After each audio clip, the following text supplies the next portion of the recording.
May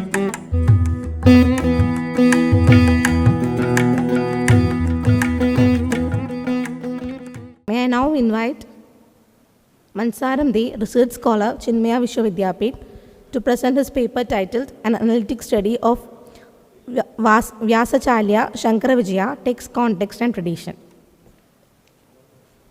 Sri Mansaram Dey is a top student excelling in academics. He is pursuing a PhD from Chinmaya Vishwa Vidyapeeth. He won silver medals for his BA and MA degrees from Ramakrishna Mission Vidya Mandir, Belur Math. He studied Sanskrit grammar in Varanasi, where he also gained a strong understanding of Vedanta and Nyaya philosophy. He is UGC NET and WB SET qualified. Moreover, he was also part of the MP government's project on Adi Shankaracharya, collaborating with Professor Gauri Mahulika. With a multilingual background and a range of skills, from critical thinking to technical proficiency, he adds value to the 108 Upanishad translation project. Over to you, sir. Om Sthapakaya cha dharmasya sarvadharma swarupine avatar varishthaya Sri Ramakrishna te namaha. अधिमंच मानेभ्यः तथा उपमंच मानेभ्यः सर्वेभ्यः मत्पुरतः विद्वांसेभ्यः सर्वेभ्यः मम मनसा रामेण यथा योग्यं प्रणामाः विनिवेग ज्ञाप्यन्ते. तत्र respected Swamiji, respected all the dignitaries, scholars and the professors, Hari Om and good afternoon to everyone. So I am very much thankful to Muraliji and Sri Ram Bhaiya for this opportunity.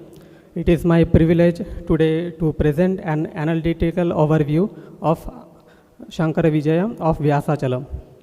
So it is a very lesser studied text, yet significant biographical kavya on Sri Adi Shankaracharya. So my presentation will focus on the text, context and the tradition. So we have only one manuscript which is published from that the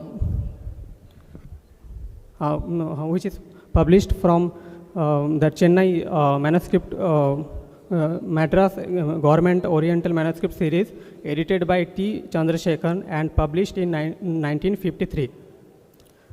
Okay, so today's content layout will be first introduction, then we'll discuss about the author Vyāsācālya, then style of an epic, overview of structure, special point and with the conclusion. So first, as I mentioned here, so this is a biographical epic biography of Adi Shankaracharya. So though it is Mahakavya, so it should have a sarga. So here only 12 sargas are mentioned. So the author is a Vyāsācālya who is identified as Mahadevendra Saraswati. Every sarga ends with a colophonic verse referring to the subject matter of the particular or respective sarga. And in the third sarga, in the colophonic verse, the meter of the verse, which is Shardul Bikritam, it is also mentioned there. So it is a very nice poetical work on Bhagavan Adi Shankaracharya. So this work is full of beautiful alankaras, especially Upama, Rupaka, then Arthantara Nyasa and so on. And here we can see that stotra, like a Hariyara Stuti in the third sarga, then Dashavata Stotra in the ninth sarga, also it is mentioned. And in this particular epic, we will see that Kshetra Mahatmyam, like a Kanchi Kshetra Mahatmya, then Rameshwaram, and so on. Now we'll discuss about the author Vyāsācālya. So we have very less details about Vyāsācālya. Still, with the name itself, we can understand that Vyāsācālya is a place. So it is very near to Kanchi, I think 35 kilometers.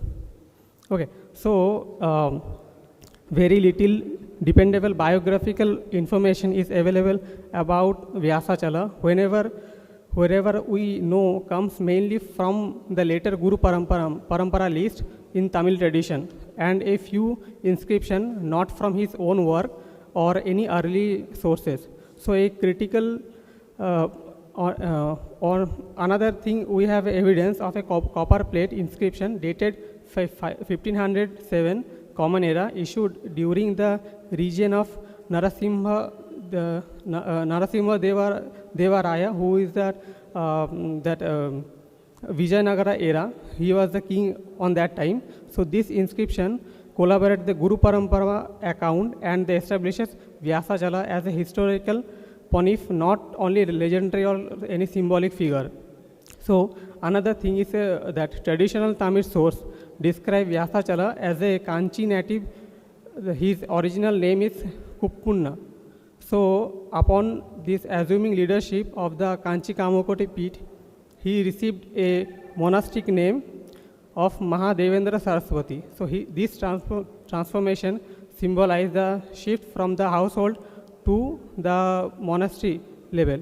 One more important thing is his date was 1498 to 1507.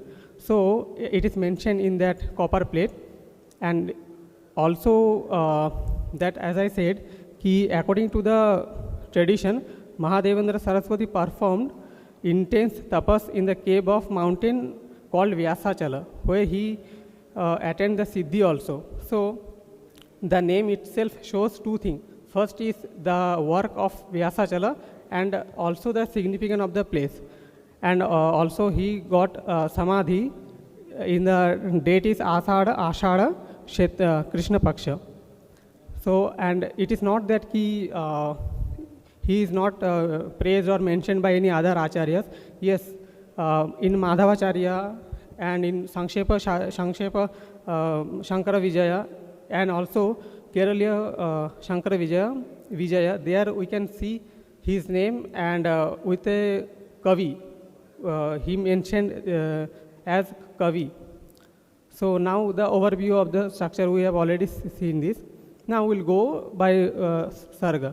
So first Sarga opens with the Shiva Guru of Kalady. So the father of Adi Shankaracharya is, we all know, Shiva Guru. So he born in Kalady and his education and marriage and so on, it is described in the first Sarga. Second Sarga deals with the Upamanyu Upakhana. One very famous Upakhana is there. Second Sarga is full of that. And the third Sarga talks about Shiva's grace. So as we all know, Adi Shankaracharya's parents, they did tapasya for Adi Shankaracharya. So the tapasya sthala, the place it's mentioned here, Vrishava Kshetra. And another point is there, Shiva Guru desired to get the Upanayana performed for Shankaracharya at age 5, but he dies when Shankaracharya was 3rd years. Now, the key observation here, the birthplace of Shiva Guru is mentioned here is Kalady. Then Shiva Guru's father is name mentioned here, Vidyadhiraja. But the mother of Adi Shankaracharya's name is not mentioned here in this epic. The maternal grandfather of Adi Shankaracharya was known as Mahaka Pandita. Okay. And also, it is a very interesting that in the 4th canto, within 100 verses, so from birth till his mother's died, all the entire thing it is mentioned here over 100 verses. And also Kanakadhara episode is excluded, it is not mentioned here, but that crocodile incident, it is there. So Shankara is mentioned, it will come later. So, and see, as we all know that entire biography of Adi Shankaracharya, that is why I'm not explaining anything, but I'm just pointing out the things, like the major things. So there's no mention of the place where Shankara meets Govindanatha or Govinda Padacharya. Okay. And also the Acharya composed the Brahma Sutra Bhashya at Badarika Ashram. So as we all know, that Vyasa, before meeting Vyasa, Sanananda, the Padmapadacharya, he met with Adi Shankaracharya, but here it is not there. So here it is mentioned that Adi Shankaracharya ji met Padmapadacharya in Vadarika Ashram, and that too after Vyasa. So it is mentioned like that in the fourth and fifth and sixth sarga. So that Kumaril Bhatta, that incident, it is there. But this is the very interesting. So as we know, Kumaril Bhatta suggested Adi Shankaracharya ji to visit that Mandan Mishra, but it is not here. It is not mentioned here. Here, the Mandan Mishra and the Vishwarupa, it is very clearly, mentioned that both are a different entity.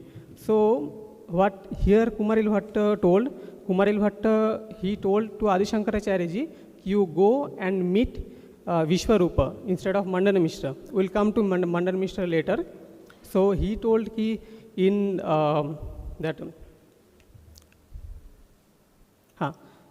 he told you go and meet Vishwarupa, so and you debate with him, and you whatever you want you will get from him. So it is like that. So what here mentioned, instead of Sureshwaracharya or Mandan Mishra, everything is there, but instead of him Vishwarupa is there. So and here also mentioned that Mandan Mishra, as Mandan Mishra went to Adi Shankaracharya ji and he seeks Diksha of Advaita Vedanta. That's all it is mentioned in this epic about Mandan Mishra. And everything, whatever we know, that debate with Sureshwaracharya, Mandan Mishra and all, everything is there, but in the name of Vishwarupa, not in Mandan Mishra's name. So the wife of Vishwarupa is Ubhay Bharati, not the wife of Mandan Mishra. Okay. Now, there are also very interesting 2-3 things are there. So here we can find that name of the father is Vishwarupa is mentioned Himamitra, and the name of the father of Ubhay Bharati is Vishnu Mitra. So and Ubhay Bharati is the wife of Vishnu Mitra, and here we know that debate happened, but here the days only 7 days it is mentioned, and here that symbolic garland it is also mentioned. So Vishwarupa's the place was Magadha, and that Rajapura in Magadha. So there is one Bhubrit Niketana. For this it is mentioned. So Bhubrit Niketana, if we split the word, we will get abode of the king. So yeah, it is referring to Rajagriha. So Bhubrit Rajapura was an ancient time that capital of Magadha. In the 7th act, now we'll see. As we know, Adi Shankaracharya defeated Vishwarupa and he became his disciple. So he asked Vishwarupa to write a gloss on his commentary. So now, when he asked Vishwarupa, so other people got jealousy and they did not support in this matter. So for that thing, Adi Shankaracharya asked him, Vishwarupa, you write something on this thing, on Advaita, so that they got convinced. So Vishwarupa composed the Naishkarma Siddhi, not Mandana Mishra, not Sureshwaracharya ji.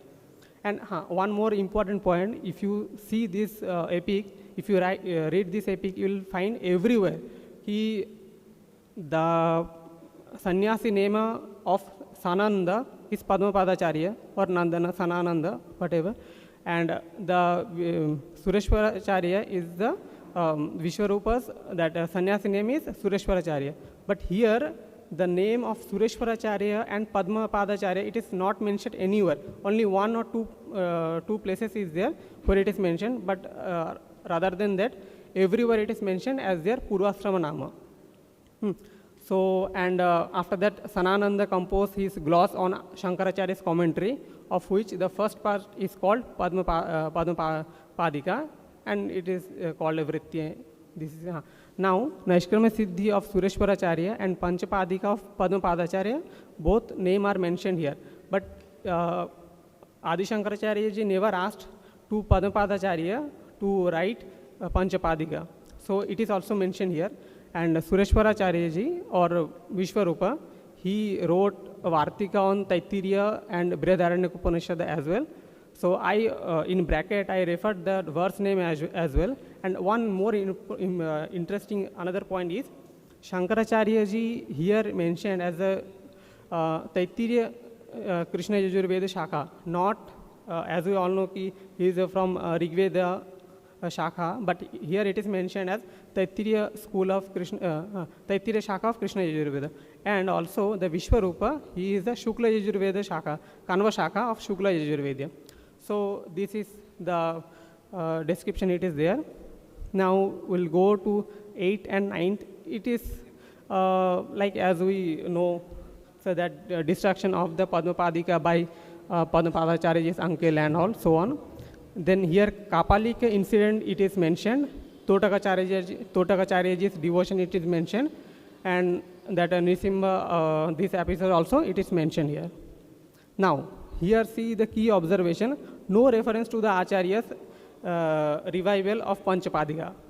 In other Śaṅkaravijayas, we know that Shankaracharya wrote that Padmapadika and all, but it is not mentioned here at all. And also that Kapalika incident for that black magic and all, here also no black magic, nothing is there.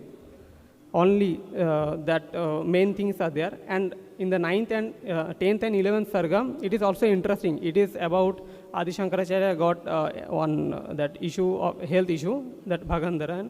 Then he started finding, like his disciples started finding that physician and all. And later on that Ashwini Kumara, they came and they made him cure.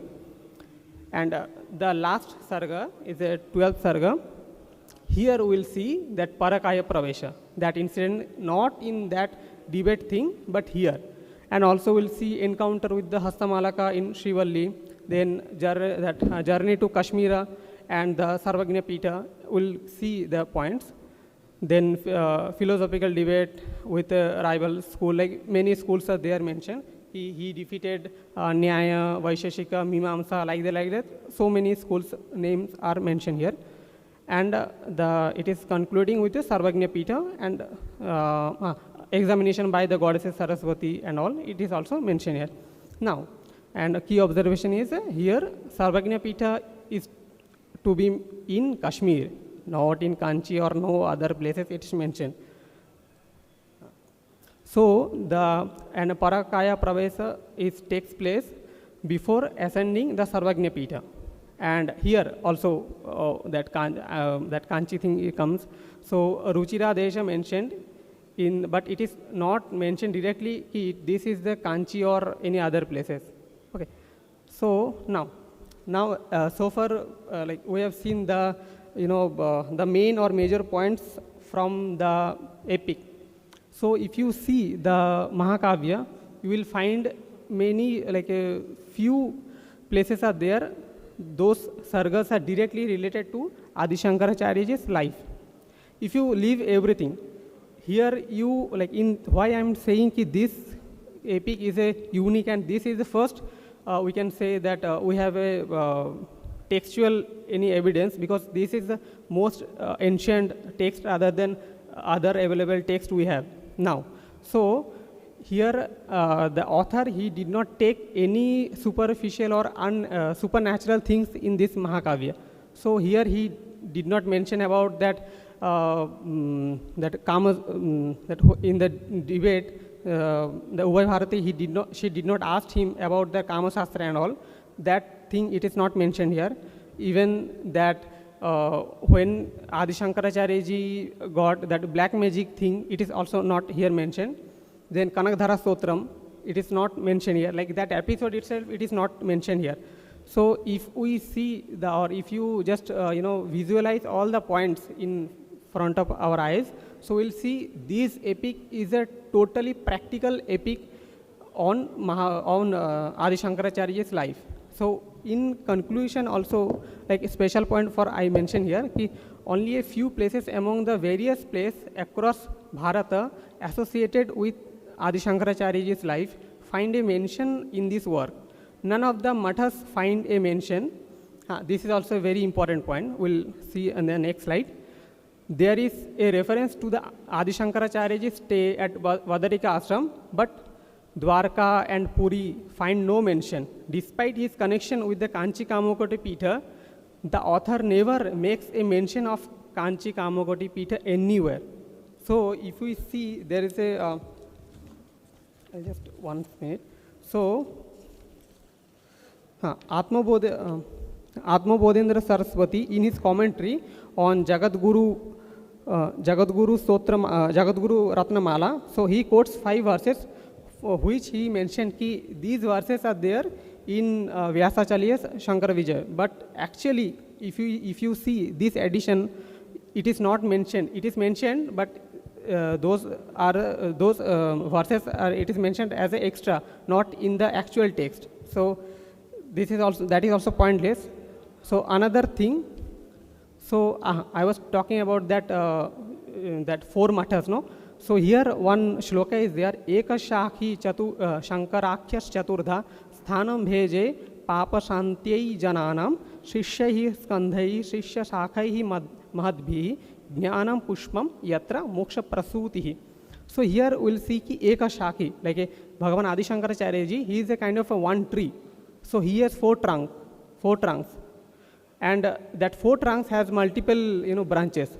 So it could be 4 disciples, his main disciples, or it could be 4 mathas. So both way we can take, but never anywhere in the epic he mentioned ki Adi Shankaracharya ji established 4 mathas and all. See, these are the debatable part and all. I am not going to go into this, but though if you see Adi Shankaracharya ji, he was a sannyasi, so he directly, we cannot say in that way ki he established 4 mathas and all, but we cannot say also he did not establish 4 mathas. So, but if you see in this epic, it is not mentioned anywhere regarding that 4 mathas and all.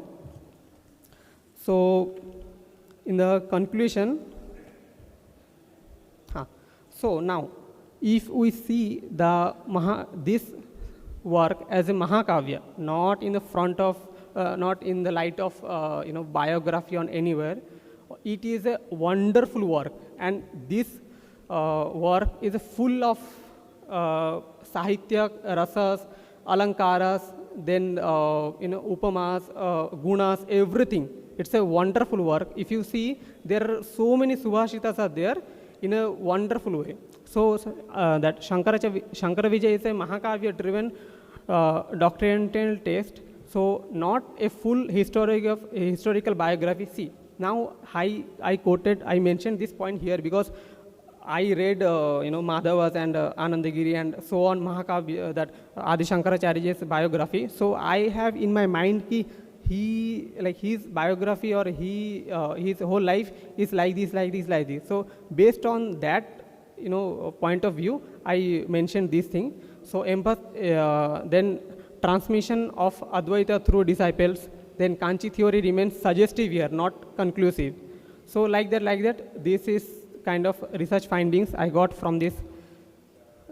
Then further scope for the research, manuscript comparison beyond Madras, manuscript, intertextual study with Madhava and Anandagiri, later interpolation by Mathas, and Vedanta pedagogy through Mahakavya literature. So there are several verses which are common to this work and Śaṅkaravijaya of Madhava. So this raises a question as to who has borrowed from whom. Yeah, obviously Madhava Vyāsācālya is more older than Madhavacharya. Madhava Śaṅkaravijaya. So, and here we have 12 sargas. So in the 2nd, 3rd, 8th, 10th, and almost half sarga of 7th and 11th also, it is not, these sargas are not directly related to Adi Shankaracharya's biography at all. So what mentioned here, in these sargas, it is mentioned that about the season, about the Bhagavan's bhakti and devotion and how to do that puja and so on, like that it is mentioned. So the Śaṅkaravijaya of Vyāsācālya is best understood as a Mahakavya with philosophical intent, not a complete biography. Now I would like to conclude with a last sentence, that is key. It is my personal opinion only. We know that Mahabharata has 3 phases, Jai, Bharata and Mahabharata. So in that way, can we take this Vyāsācālya as a Jai, the first main intact of Mahabharata, like that? So from this epic or from this work, other or later Acharya, they added something, they made it superficial and all. So I think we should think about it, because it is a whatever it is mentioned in this epic, it is not like you cannot deny with it, and it is not any supernatural thing, and it is nothing. It is mentioned, you cannot think about it.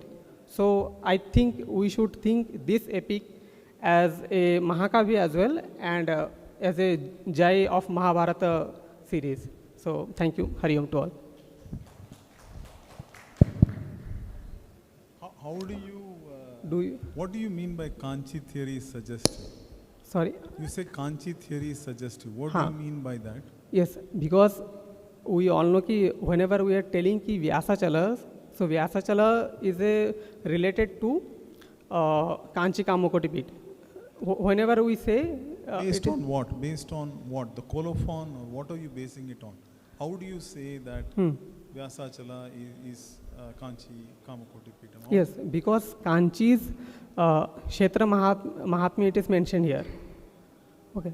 So it is clearly mentioned, all the Kshetra Mahatmya of Kanchi. You cannot find this Kshetra Mahatmya of Kanchi in other places. But Rameshwaram is also mentioned here. Yes, Rameswaram is also mentioned, but in Rameswaram there is another, no another mathas is there, like Kanchi. So that is why I mentioned here, it is it is a suggestive, not conclusive. How do we know that he is Mahadevendra Saraswati? It's based on that copper plate grant. Right? Sorry, can I? Right. How are we connecting it to Mahadevendra Saraswati? That copper plate grant. Yes. How are we connecting it? Tamil copper plate. It's not Tamil. It is in Sanskrit, and it's Sanskrit as far as I remember. That Guru Parampara list. Yeah. No. What I'm saying is, how are we connecting Vyāsācālya to Mahadevendra Saraswati? That where is that connection? For that, I don't know. We don't have any textual evidences for that.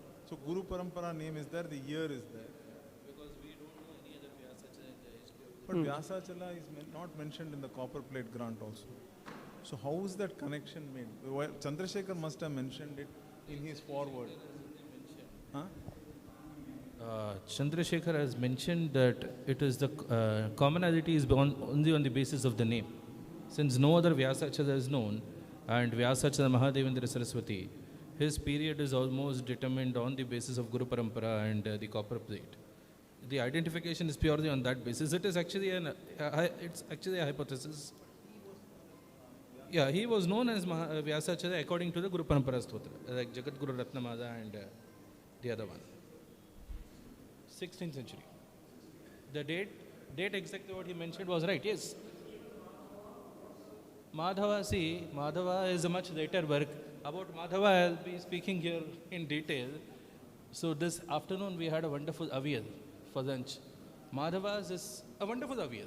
I won't criticize the quality and all, but it is an anthology. We must be conscious that Madhava Vidyaranya's Digvijayam, more than an independent work, it's an anthology. Yes. And he has openly given his salutations to Vyāsācālya also. Yes, it is there. And we see that of this, I think I don't remember the exact number of verses, it goes to more than 3,000. Of that, only 700 verses are original verses. All the rest have been taken predominantly from Vyāsācālya, then from Raja Chudamani Dikshita, and from some other works also. Vyāsācālya, in fact, several verses are verbatim quoted. Yes. And yes, because that is also on the basis of the style. And see, basically when we speak of the broad category of Śaṅkaravijaya literature, there are two schools. One is the Vyāsācālya school, and the other one is what we find in Chidvilasi and Anantanadagiri's Śaṅkaravijaya. So there you find all the vilification of Mandana Mishra or Vishwarupa, whoever you would call. The Purvashrama of Sureshwaracharya. Let us take it as Purvashrama of Sureshwaracharya. That is the very ugly interaction between the two. All these are introduced by those texts, and Ubhay Bharati, or whoever is the Saraswati or Ubhay Bharati, however you would like to call her, she challenging Umbeka and Amba. That is another thing. So all these, they are introduced by the other school. And Vyāsācālya presents rather, yeah, in fact, we should refrain from dragging Vidyaranya here. There is actually a book written by Professor W.R. Antarkar called Śaṅkaravijaya. Shankaracharya. And he says essentially in the end that this Navakalidasa is a very late writer. We can't, we really cannot confuse him with Madhava Vidyaranya. See, what is even more interesting is that when whoever the author is, he has very openly acknowledged Vyāsācālya as one of this thing. The commentator painstakingly says that Vyāsācālya is Vyāsaiva Achala. It does not refer to any other Vyāsācālya, but to himself. Even Madhavacharya has mentioned ki Vyāsācālya kavivara tat kritajñāscha dhanyaha. So like there, that. the commentator, I think Achyutaraya Modak, if I am not wrong, he says that it is not reference to Vyāsācālya, because if you go chronologically, Vidyaranya happens to be earlier than Vyāsācālya. Assuming Vyāsācālya to be Mahadevendra Saraswati. Correct. See, the text makes it very, very clear that it has been the source for Madhaviya. There is absolutely no doubt about it. Even that Sangshepa Śaṅkaravijaya, it is mentioned ki Vyāsācālya pramukha purvika pandita kshama bhrita sambhrita uttaracha kavyataro sagudat. Like that, that praising is there. Very good. Okay, thank Excellent. you. Hari Om.